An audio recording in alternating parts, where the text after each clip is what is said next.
Welcome to my YouTube channel Vajpayee logical classes. आज से आप सबके लिए हम लेकर आए हैं इंटरमीडिएट का सिलेबस। इंटरमीडिएट में आज से मैं मैथ्स शुरू कर रहा हूँ, स्टार्ट कर रहा हूँ। तो इंटरमीडिएट में सबसे पहला जो चैप्टर हमें पढ़ाना है उसका नाम है मैट्रिसेस। तो आज चैप्टर नंबर 3 स्टार्ट करते हैं मैट्रिसेस। सबसे पहले हम यहाँ पर देखेंगे मैट्रिसेस होती क्या है, टाइप्स क्या हैं। उसके बाद हम पहले हम थ्योरी पढ़ लेंगे। पोर्शन पेपर में आता नहीं है लेकिन हमको जानना चाहिए, हमको आना चाहिए इन चीज़ों को। उसके बाद हम क्वेश्चन एक्सरसाइज सॉल्व करेंगे। सबसे पहले हम स्टार्ट करते हैं चैप्टर नंबर 3 स्टार्ट करते हैं। तो देखते हैं क्या करना है हमको। हम सबसे पहले चैप्टर नंबर 3 हमारा है मैट्रिसेस। चैप्टर नंबर हम यहाँ पर स्टार्ट कर रहे हैं, चैप्टर नंबर 3 कर रहे हैं और कोशिश करते रहेंगे कि हिंदी और इंग्लिश दोनों मीडियम में एक साथ कोशिश करेंगे, दोनों में बताने की कोशिश करेंगे जिसमें एक ही वीडियो से सबका काम चल जाए। तो यहाँ पर स्टार्ट करते हैं सबसे पहले मैट्रिसेस। तो सबसे पहले डिफिनीशन से बात करते हैं कि मैट्रिसेस की डिफिनीशन क्या होती है। तो डिफिनीशन यहाँ पर क्या होती है कि हमारे पास मैट्रिक्स की जो मेन डिफिनीशन होगी क्या होगी। तो हम क्या बोल सकते हैं, जो मैट्रिक्स होती है वो क्या होता है, matrix is an ordered rectangular array. ठीक है, मैट्रिक्स a matrix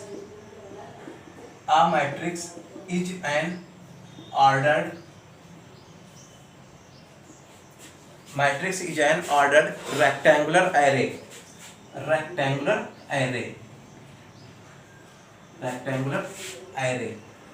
ठीक है, मैट्रिक्स क्या है, ऑर्डर्ड रेक्टेंगुलर एरे है। किसका है, रेक्टेंगुलर एरे ऑफ किसका है, नंबर्स का है, नंबर्स और नंबर्स का है या फिर किसका है, फंक्शंस, नंबर्स और फंक्शंस। तो हमारे पास मैट्रिक्स क्या है, ऑर्डर्ड रेक्टेंगुलर एरे है। किसका है, नंबर्स का है या फिर फंक्शंस का है। और ये नंबर या फंक्शन क्या कहलाते हैं, द नंबर्स और फंक्शंस इज कॉल्ड, ये क्या कहलाते हैं, इज कॉल्ड एलिमेंट्स। तो हमारा मैट्रिक्स क्या है, हमारे पास तो मैट्रिक्स क्या होती है, मैट्रिक्स होती है ऑर्डर्ड रेक्टेंगुलर एरे होती है। मैट्रिक्स क्या होती है हमारे पास, मैट्रिक्स होती है ऑर्डर्ड रेक्टेंगुलर एरे होती है। किसकी होती है, नंबर की होती है या फिर फंक्शन की होती है। किसकी होती है, नंबर की होती है या फिर फंक्शन की होती है। नंबर या फंक्शन को हम क्या बोलते हैं, नंबर और फंक्शन को क्या बोलते हैं, नंबर या फिर फंक्शन को हम एलिमेंट्स बोलते हैं। इसको हमेशा कैसे लिखते हैं, कैपिटल लेटर से लिखते हैं। इसको हम मैट्रिक्स को हमेशा कैपिटल लेटर से लिखते हैं। अब उसके बाद बात करते हैं हिंदी में कि हिंदी में क्या होता है। हिंदी में मैट्रिक्स को क्या बोलते हैं, आव्यूह बोलते हैं। क्या बोलते हैं, आव्यूह बोलते हैं। ठीक है, आव्यूह बोलते हैं। तो आव्यूह की अगर परिभाषा बोली जाए तो यहाँ पर क्या हो जाएगा, आव्यूह क्या है, संख्याओं, क्योंकि यहाँ पर नंबर या फंक्शन थे, इसका मतलब क्या हो जाएगा, फलन। यहाँ पर संख्या को बोलते हैं, नंबर को बोलेंगे संख्या और फंक्शन को फलन। तो हमारे पास क्या हो जाएगा, आव्यूह हो जाएगा संख्याओं या फलनों का आयताकार क्रम विन्यास हो जाएगा। क्या कहलाएगा, आव्यूह कहलाएगा। संख्याओं या फलनों का आयताकार क्रम विन्यास आव्यूह कहलाता है। और हम लिखते कैसे हैं वो तो हमने ऑलरेडी बता रखा था, कैपिटल लेटर से लिखते हैं। कैसे लिखते हैं इनको, कैपिटल लेटर से लिखते हैं, कैपिटल लेटर्स। ठीक है, उसके बाद बात करते हैं यहाँ पर कि अगर दूसरी डिफिनीशन एक हम और बोलना चाहें वो क्या हो जाएगी कि मैट्रिक्स क्या है हमारे पास, मैट्रिक कलेक्शन है। किसका, मैट्रिक कलेक्शन है। किसका कलेक्शन है, नंबर ऑफ रो और नंबर ऑफ कॉलम का।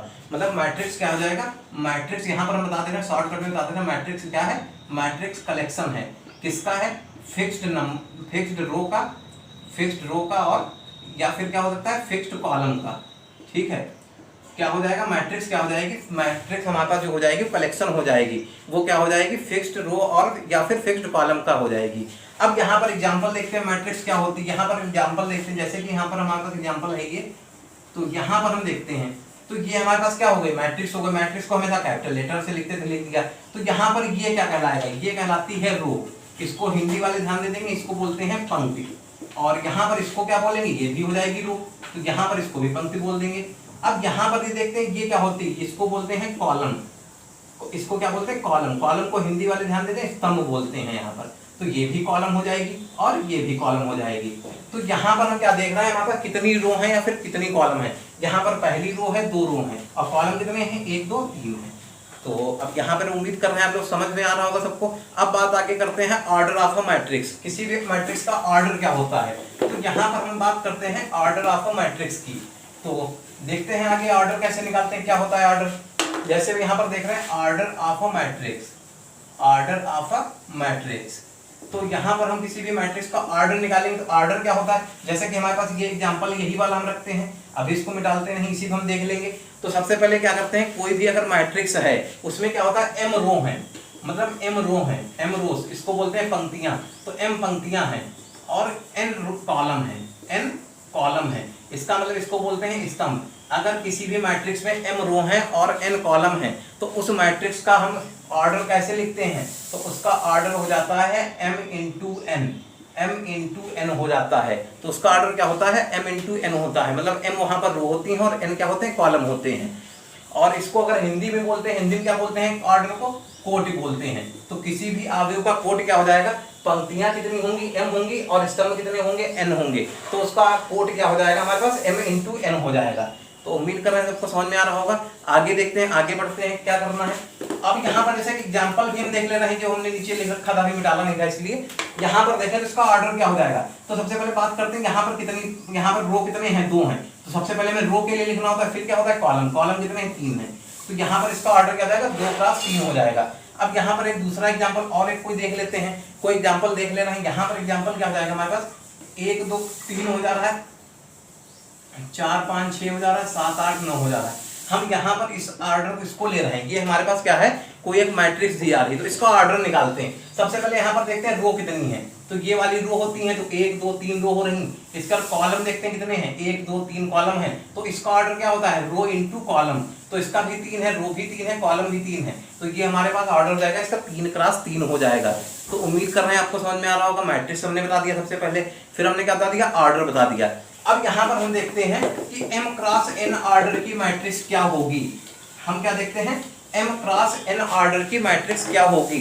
हम यहाँ पर देखते हैं m क्रॉस n ऑर्डर की मैट्रिक्स कैसे लिखते हैं, हम कैसे लिख सकते हैं। तो इसके लिए हम क्या करते हैं, यहाँ पर हम बना ले रहे हैं, पहला एलिमेंट क्या हो जाएगा, m क्रॉस n के लिए लिखते हैं, तो पहला ये पहली रो हो जाएगी, दूसरी रो हो जाएगी, तीसरी रो हो जाएगी, इसी प्रकार से लास्ट वाली m रो हो जाएंगी, ठीक है। और यहाँ पर कॉलम कितने हैं, n कॉलम है, तो पहला कॉलम आ जाएगा, इसी प्रकार दूसरा कॉलम आ जाएगा, तीसरा कॉलम आ जाएगा और लास्ट वाला क्या आ जाएगा, n कॉलम आ जाएगा। तो पहला एलिमेंट, पहले रो, यहाँ पर क्या देखते हैं, पहले रो में पहले कॉलम का एलिमेंट a11 कहलाता है। इसी प्रकार से पहले रो में दूसरे कॉलम का एलिमेंट 12 कहलाएगा। ऐसे पहले रो में क्या जाएगा, 13 कहलाएगा, लास्ट वाला क्या हो जाएगा, कितने लास्ट में थे, n तक। तो पहले मान यहाँ पर क्या है, पहली रो पहली ही है, जबकि यहाँ पर कॉलम n वाला हो रहा है, तो इसका नाम हो जाएगा 1n हो जाएगा। इसी प्रकार से दूसरी रो में देखते हैं, a12 आ जाएगा, फिर क्या जाएगा, a22 आ जाएगा, a23 आ जाएगा, इसी प्रकार से a2n आ जाएगा। इसी प्रकार से चलता रहेगा। तो लास्ट वाले क्या जाएंगे, यहाँ पर टोटल कितने थे, m थे, तो am आ जाएगा ये, लेकिन कॉलम कौन सा है, पहला है, am1 आ जाएगा। ऐसे क्या आ जाएगा, am2, मतलब m यहाँ पर क्या है, m रो है और दूसरा क्या है, 2 नंबर, इसका 2 का मतलब क्या है, दूसरी कॉलम है। तो इसी प्रकार से लास्ट एलिमेंट क्या जाएगा, amn, तो यहाँ पर लास्ट क्या हो जाएगा, amn कहलाएगा। तो हम यहाँ पर देखते हैं, इनको हम डॉट डॉट कर सकते हैं इस प्रकार से। तो ये हमारे पास क्या हो जा रही है, ये हमारे पास एक मैट्रिक्स बन गई है। कौन से ऑर्डर की बन गई है, m क्रॉस n ऑर्डर की हमारे पास मैट्रिक्स बन गई है। तो अब हम देखते हैं इसको हम कैसे लिखते हैं। किसी भी मैट्रिक्स के हम एलिमेंट को इस प्रकार से भी लिख सकते हैं, aij, और aij का मतलब यहाँ पर हम क्या लगाते हैं, ऑर्डर लगाते हैं। aij का मतलब क्या हो जाएगा, मान डालते रहेंगे, पहली रो पहली कॉलम, इसलिए 1 1 1 2 सब कुछ इसी से निकाल लेंगे। तो हम किसी भी मैट्रिक्स को, हम nth मैट्रिक्स को कैसे लिख सकते हैं, इस प्रकार से लिख सकते हैं।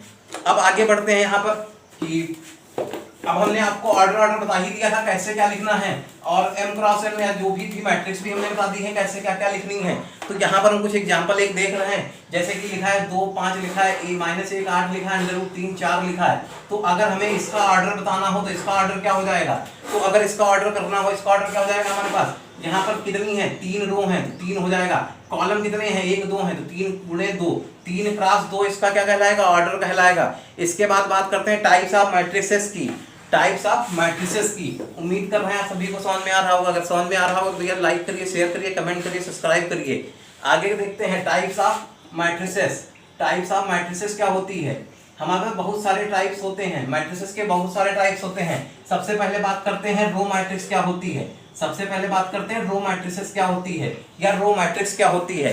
रो मैट्रिक्स क्या होती है, हमारे पास कोई भी मैट्रिक्स क्या हो जाएगा, इसकी डिफिनीशन लिखना चाहे तो क्या हो जाएगा, a matrix is said to be, a matrix is said to be, a matrix is said to be, क्या हो जाएगा, क्या कहना है हमको, तो आना है रो मैट्रिक्स क्या होती है, तो क्या हो जाएगा, a matrix is said to be row matrix, a matrix is said to be row matrix if क्या हो जाएगा, यहाँ पर क्या होना चाहिए रो मैट्रिक्स में, केवल रो मैट्रिक्स में होना चाहिए ओनली वन, क्या होना चाहिए, a matrix is said to be row matrix if it is, क्या हो जाएगा, if it only one row, क्या हो जाएगा, वन रो होनी चाहिए। मतलब रो मैट्रिक्स कौन सी होती है, ऐसी मैट्रिक्स जिसमें केवल एक रो होती है, वो क्या कहलाती है, रो मैट्रिक्स कहलाती है। जैसे कि हम यहाँ पे बात करते हैं एग्जांपल, हम यहाँ पर एक देख ले रहे हैं, हम एग्जांपल यहाँ पर देखते हैं, जैसे a बराबर कोई दिया जा रहा है हमारे पास, तो इसमें क्या है, जैसे दिया हो 2 3 4 5 दिया जा रहा है, तो यहाँ पर अगर इसका हम साइज लिखना चाहें, क्या है, रो तो एक ही है और कॉलम कितने हैं, 1 2 3 4 हैं, 1 2 3 4 हैं, तो इसका साइज क्या हो जाएगा, इसका ऑर्डर क्या कहलाता है,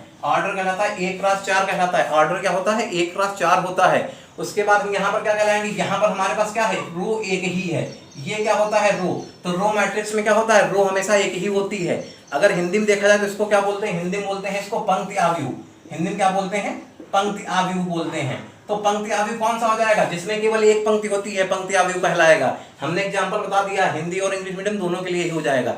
अब इसके बाद बात करते हैं, दूसरे नंबर पे आते हैं कॉलम मैट्रिक्स, उसके बाद बात करते हैं 2 नंबर पे आता है कॉलम मैट्रिक्स। कॉलम मैट्रिक्स को बोलते हैं स्तंभ आव्यूह, क्या बोलते हैं, स्तंभ आव्यूह बोलते हैं। तो कॉलम मैट्रिक्स कौन सी होती है, कॉलम मैट्रिक्स क्या हो जाएगी, a matrix is said to be, क्या हो जाएगा, कॉलम मैट्रिक्स। कब कहलाएगी कॉलम मैट्रिक्स, कोई भी मैट्रिक्स कॉलम मैट्रिक्स कब होगी, जब वहां पर केवल एक ही कॉलम होता है, जब वहां पर केवल एक ही कॉलम होता है। अभी हम पढ़ रहे थे रो मैट्रिक्स, रो मैट्रिक्स कौन सी होती हैं, जब केवल एक ही रो होती है तो रो मैट्रिक्स कहलाती है। और उसके बाद बात करते हैं कॉलम मैट्रिक्स कब होती है, कॉलम मैट्रिक्स के लिए क्या होता है, एक ही कॉलम होता है। तो यहाँ पर हम एग्जांपल देख रहे हैं, जैसे कि a बराबर यहाँ पर हमारे पास दिया जा रहा है कि 3 4 5 6 ये दिया जा रहा है। तो यहाँ पर देखते हैं पंक्ति कितनी है, यहाँ पर रो कितनी है, 4 हैं, जबकि कॉलम कितना है, एक ही है। तो यहाँ पर 4 + 1, तो ये क्या है, 1 है। तो हमारे पास कॉलम कौन सी होती है, कॉलम मैट्रिक्स वो मैट्रिक्स होती है जिसमें केवल एक ही हमारे पास होती है, एक ही कॉलम होती है। अब बात करते हैं, इसको बोलते हैं स्तंभ आव्यूह। स्तंभ आव्यूह कौन सा होता है, ऐसा आव्यूह जिसमें क्या होता है, केवल एक ही स्तंभ होता है, स्तंभ आव्यूह कहलाता है। इस प्रकार से आगे बढ़ते हैं, क्या करना है हमें, वर्ग आव्यूह, स्क्वायर मैट्रिक्स देखते हैं। स्क्वायर मैट्रिक्स क्या होता है, उम्मीद कर रहे हैं आप सभी को समझ में आ रहा होगा, तो प्लीज लाइक करें, सब्सक्राइब करें, शेयर करें। आगे बढ़ते हैं, तीसरे नंबर पे आते हैं। तीसरा टाइप कौन सा होता है, स्क्वायर मैट्रिक्स का। तीसरा पॉइंट क्या होता है, स्क्वायर मैट्रिक्स का, स्क्वायर मैट्रिक्स। तो स्क्वायर मैट्रिक्स कौन सी होती है, स्क्वायर मैट्रिक्स ऐसी मैट्रिक्स जिसमें number of row equal to number of column, मतलब हम यहाँ पर ये बोल सकते हैं ऐसी मैट्रिक्स जिसमें नंबर ऑफ रो और नंबर ऑफ कॉलम आपस में बराबर होते हैं। तो क्या हो जाएगा, a matrix in which the number of row and number of column are equal, या इस तरीके से भी बोल सकते हैं, a matrix in which the number of row and number of column is said to be equal, यहाँ पे बोल सकते थे। तो इसको हम क्या बोलेंगे, यहाँ पर हमारे पास क्या हो जाएगा, नंबर ऑफ रो क्या हो जाएगा, equal to number of column हो जाएगा। तो इसका मतलब क्या था, नंबर ऑफ रो m थे, ये कितने थे, n थे। आपस में जब दोनों बराबर हो जाएंगे तब हो जाएगा, मतलब कोई भी अगर हम मैट्रिक्स लिखना चाहेंगे, क्या हो जाएगी, 1 2 3 हो जाएगी, 4 5 6 हो जाएगी, 7 8 9 हो जाएगी। यहाँ पर देखते हैं 3 रो हैं, 3 ही कॉलम हैं, तो ये कैसी मैट्रिक्स कहलाती है, ये कहलाती है स्क्वायर मैट्रिक्स। स्क्वायर मैट्रिक्स को क्या बोलते हैं, वर्ग आव्यूह। वर्ग आव्यूह में क्या होता है कि जब किसी भी आव्यूह में पंक्ति और स्तंभों का मान बराबर होता है, पंक्तियों की संख्या स्तंभों की संख्या के समान होती है, तो वो क्या कहलाता है, वर्ग आव्यूह कहलाता है। इसके लिए क्या होना चाहिए, इसके लिए मेन कंडीशन है m बराबर n होना चाहिए। तो स्क्वायर मैट्रिक्स आपको समझ में आ रहा होगा। इसके बाद आगे बढ़ते हैं। अगला जो है हमारे पास वो है डायगोनल मैट्रिक्स। नंबर 4 पे आते हैं, डायगोनल मैट्रिक्स क्या होती है। तो हम उम्मीद कर रहे हैं आप सभी को समझ में आ रहा होगा। अगला देखते हैं, नंबर 4 पे क्या हो रहा है, डायगोनल मैट्रिक्स। तो डायगोनल मैट्रिक्स क्या होती है, डायगोनल मैट्रिक्स के लिए हमको यहाँ पर पढ़ना है, डायगोनल मैट्रिक्स कौन सी होती है। डायगोनल मैट्रिक्स में होता है कोई भी स्क्वायर मैट्रिक्स डायगोनल मैट्रिक्स होती है, कोई भी स्क्वायर मैट्रिक्स क्या होती है, डायगोनल मैट्रिक्स होती है। कब होती है, जब उसके डायगोनल वाले एलिमेंट के अलावा जो है सारे जीरो हो जाएं। जैसे हम इसको एग्जांपल से देख ले रहे हैं, जैसे हमारे पास ये एग्जांपल लिखा हुआ 3 5 6 4 5 8 1 2 3। तो इसमें क्या कहा जा रहा है, डायगोनल वाले एलिमेंट, इन वाले एलिमेंट को छोड़कर क्या हो जाए, बाकी सब जीरो हो जाएं। इसका मतलब ये सारे मान क्या हो जाएं, जीरो हो जाएं। ठीक है, तो यहाँ पर क्या हो जाएगा तुम्हारी कोई भी मैट्रिक्स डायगोनल मैट्रिक्स कब होती है, जब उसके डायगोनल के एलिमेंट को छोड़कर बाकी अदर वाले जो हैं वो क्या हो जाए हमारे पास जीरो हो जाएं। तो यहाँ पर ये जो एग्जांपल आपको दिख रहा होगा ये किसका हो गया, डायगोनल मैट्रिक्स का हो गया। डायगोनल मैट्रिक्स को बोलते हैं विकर्ण आव्यूह। तो विकर्ण आव्यूह क्या होता है, ऐसा आव्यूह जिसमें क्या होता है विकर्ण, जो विकर्ण में अवयव होते हैं उनको छोड़कर बाकी दूसरे जो होते हैं सब जीरो हो जाएं। तो उसके बाद बात करते हैं स्केलर मैट्रिक्स, फिर आती है स्केलर मैट्रिक्स। तो स्केलर मैट्रिक्स कौन सी होती है ये भी देखते हैं, स्केलर मैट्रिक्स कौन सी होती है। नंबर 5 पे आते हैं स्केलर मैट्रिक्स। स्केलर मैट्रिक्स में क्या होता है, कोई भी डायगोनल मैट्रिक्स जो होती है वो स्केलर मैट्रिक्स कहलाती है। कोई भी डायगोनल मैट्रिक्स जो होती है वो स्केलर मैट्रिक्स कहलाती है। कब कहलाती है, जब उसमें क्या होने चाहिए, सारे एलिमेंट इक्वल होने चाहिए। क्या होने चाहिए, किसी भी डायगोनल मैट्रिक्स में अगर सारे उसके जो नंबर हैं डायगोनल वाले अगर इक्वल होंगे तो वो क्या कहलाएंगे, वो कहलाएंगे स्केलर मैट्रिक्स। जैसे कि यहाँ पर 3 3 3 है तो ये कैसी है डायगोनल मैट्रिक्स, वो डायगोनल तो है ही है लेकिन डायगोनल साथ में स्केलर हो गई। क्यों, क्योंकि यहाँ पर डायगोनल जो है समान एलिमेंट है डायगोनल में। अगर दूसरा लिखना चाहें, यहाँ पर दूसरा एग्जाम्पल एक लिखना चाहें तो क्या लिख सकते हैं, ये हमने जैसे लिखा 8 0 0 8, तो यहाँ पर क्या है, ये एलिमेंट डायगोनल वाले जो एलिमेंट है वो समान है। तो ये एलिमेंट कैसी कहलाती है, स्केलर मैट्रिक्स कहलाती है। तो स्केलर मैट्रिक्स के लिए क्या होना जरूरी है, स्केलर मैट्रिक्स के लिए उसको मैट्रिक्स को डायगोनल मैट्रिक्स होना जरूरी है। तो मतलब डायगोनल मैट्रिक्स अगर है तो अगर उसमें एलिमेंट सारे समान हैं या उसके अवयव जो हैं एक बराबर हैं तो क्या कहलाती है, स्केलर मैट्रिक्स कहलाती है। इसको हम बोलते हैं अदिश आव्यूह। क्या बोलते हैं, अदिश आव्यूह। तो अदिश आव्यूह क्या होगा तुम्हारा, अभी हमने बता ही रखा है। अदिश आव्यूह क्या होता है, कोई भी विकर्ण आव्यूह होता है अगर उसके अवयव जो होते हैं तुम्हारे विकर्ण के जो होते हैं अगर वो अवयव समान होते हैं तो अदिश आव्यूह कहलाता है। उम्मीद कर रहे हैं आप सबको समझ में आ रहा होगा। आगे बढ़ते हैं स्केलर मैट्रिक्स तो हो चुका है, नंबर 6 पे आते हैं। उम्मीद कर रहे हैं आप सभी को समझ में आ रहा होगा। टाइप्स ऑफ मैट्रिसेस चल रहे हैं तो यहाँ पर अगला आता है आइडेंटिटी मैट्रिसेस। क्या होता है, नंबर 6 जो है आइडेंटिटी मैट्रिसेस। आइडेंटिटी मैट्रिक्स तो आइडेंटिटी मैट्रिक्स कौन सी होती है, कोई भी हमारे पास जो हमने अभी डायगोनल मैट्रिक्स पढ़ा था, डायगोनल मैट्रिक्स क्या था, डायगोनल मैट्रिक्स कहलाती है किसी भी मैट्रिक्स के अगर एलिमेंट डायगोनल वाले छोड़कर अगर बाकी सब जीरो होते हैं तो डायगोनल मैट्रिक्स कहलाती है।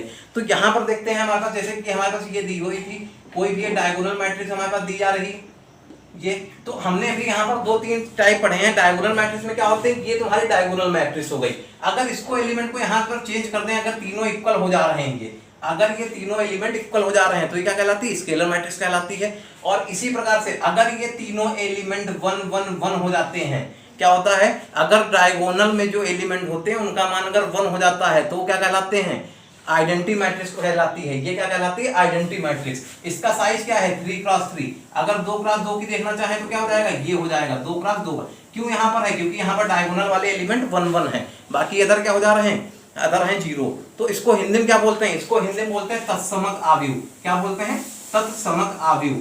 क्या बोलते हैं हिंदी में, इसको तत्समक आव्यूह बोलते हैं। तो तत्समक आव्यूह क्या होता है हमारे पास, इस तत्समक आव्यूह को बोलते हैं आइडेंटिटी मैट्रिक्स। तत्समक आव्यूह में क्या होता है कि विकर्ण वाले जो होते हैं इनका मान 1 होना चाहिए, बाकी सब 0 होने चाहिए। उसके बाद बात करते हैं जीरो मैट्रिक्स। जीरो मैट्रिक्स क्या होती है, अगला हमारे पास 7वां पॉइंट है, 7वां जीरो मैट्रिक्स। जीरो मैट्रिक्स में क्या होना चाहिए, जब किसी भी मैट्रिक्स के सारे एलिमेंट जब 0 हो जाएंगे, क्या हो जाएगा, किसी भी मैट्रिक्स के सारे एलिमेंट अगर 0 हो जाते हैं तो वो क्या कहलाती है, जीरो मैट्रिक्स कहलाती है। तो उम्मीद कर रहे हैं आप सबको समझ में आ रहा होगा। आगे बढ़ते हैं। अब यहाँ पर जो बचा हुआ टाइप्स ऑफ मैट्रिक्स पूरे हो चुके हैं। अब बात करते हैं इक्वल मैट्रिसेस। बात करते हैं यहाँ पर इक्वल मैट्रिसेस। मैट्रिसेस इक्वल कब होती है, मतलब equality of matrices. Equality of matrices, equality of matrices.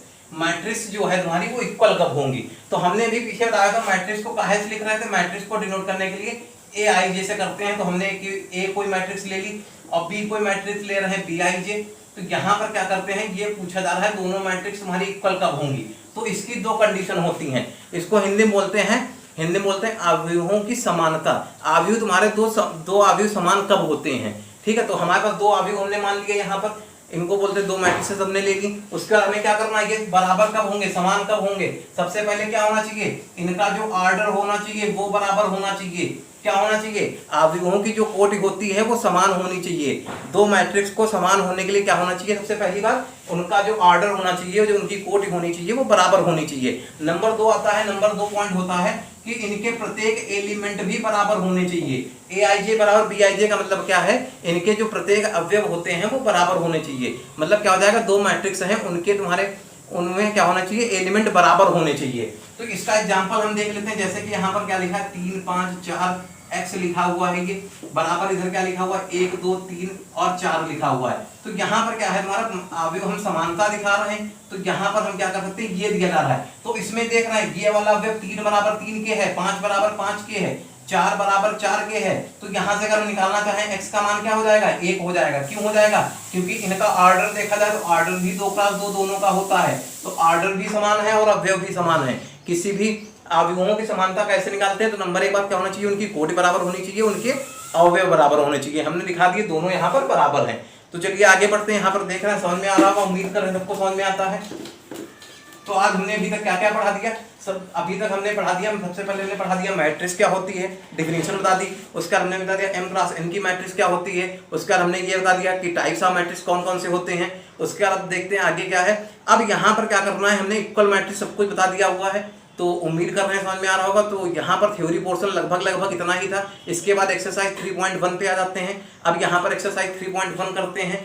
तो एक्सरसाइज 3.1 सॉल्व करने के लिए हमको क्या करना होगा, ये सब चीज़ें आनी चाहिए। अगर ये नहीं आ रही होंगी तो हम एक्सरसाइज 3.1 सॉल्व नहीं कर पाएंगे।